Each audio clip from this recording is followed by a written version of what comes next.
Hi everyone, it's Michelle here. A few days ago, I uploaded a video showing you how to make these washi tape bows. So today I thought I would put them to work on a card using some stamps from the Alleyway Stamps. So I pulled out this floral teal bow, which was one of my favorites, and also a stamp set called Branching Out. And I really wanted to put some of the supplies I have on hand to use along with these stamps. So I pulled out this sheet from Chickanitty, which has a bunch of 3x4 papers that are used a lot for Project Life, but since I don't really do Project Life anymore, I just cut a bunch of them out, and I want to layer them to just create some kind of layering elements on my card. So some of them have words that I don't need on my card, and I'm just keeping those in the background just so I can just see the colors but not really the elements. But I like the one on the front because it has some kind of design elements that I can incorporate into my card that actually work with the design and are not irrelevant. So the way I'm layering them up here will create a good focal point for the image that I'm going to use as a stamp. And I'm just picking up the layers and taping this down. This is just what I like to do to make sure all my layers stay in place exactly the way I like them.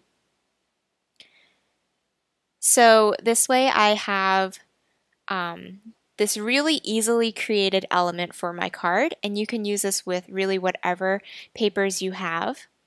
And I just think it's a great way to use up supplies that you may not be using.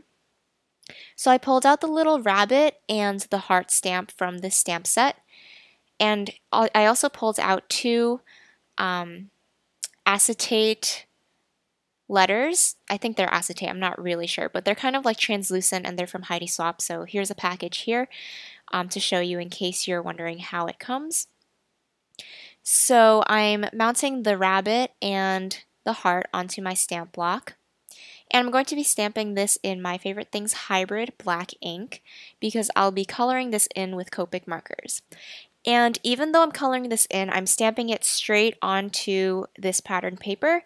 It has a subtle like polka dot background, but I actually think this is going to be really interesting with this stamp, just to give it a little bit of texture and interest.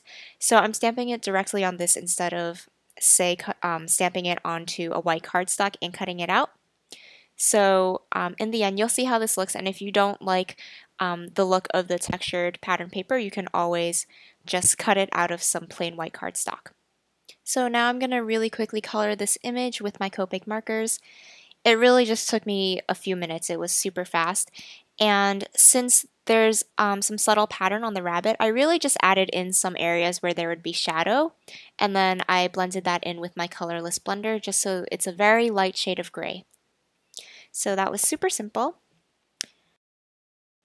So now I'm going to attach these two letters that will make up my simple sentiment. I love that they're the perfect size that matches along with this rabbit. And since these are kind of translucent, it's really hard to use an adhesive that doesn't show through. So I'm just going to go with something a little different and add some interest here with a tiny attacher. So this goes pretty easily through the stickers, and I think it's just an interesting little design element that's different from what you would normally do.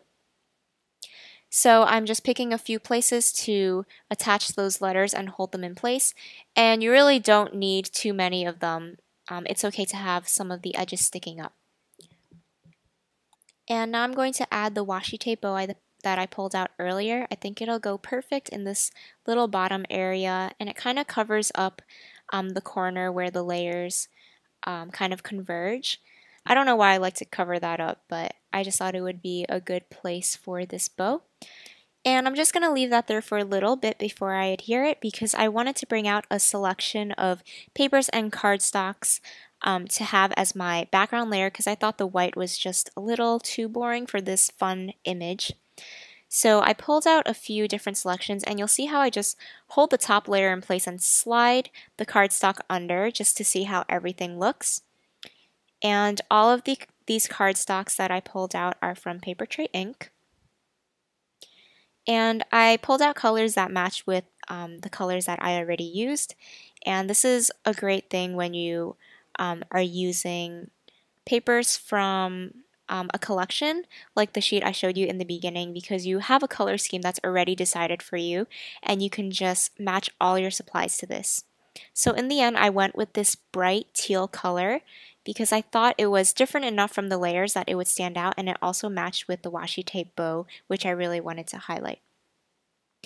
So I'm just going to set aside some of my other supplies for now, and I'm going to trim down this piece of cardstock to be 4¼ by 5½ to be the right size for the front of my card base.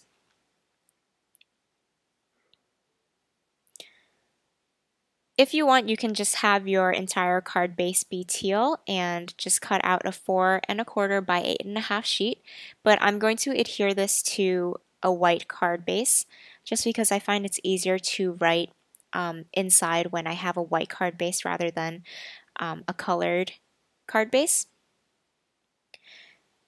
So I'm going to adhere this washi tape bow, which is pretty easy to do with my tape runner. And again, since I have some foam squares inside this washi tape bow, it doesn't flatten too much when I'm running the tape runner over it. And then I'm also adhering all of the layers on top of this base. And that finishes off this card. It was super easy to put together with all of these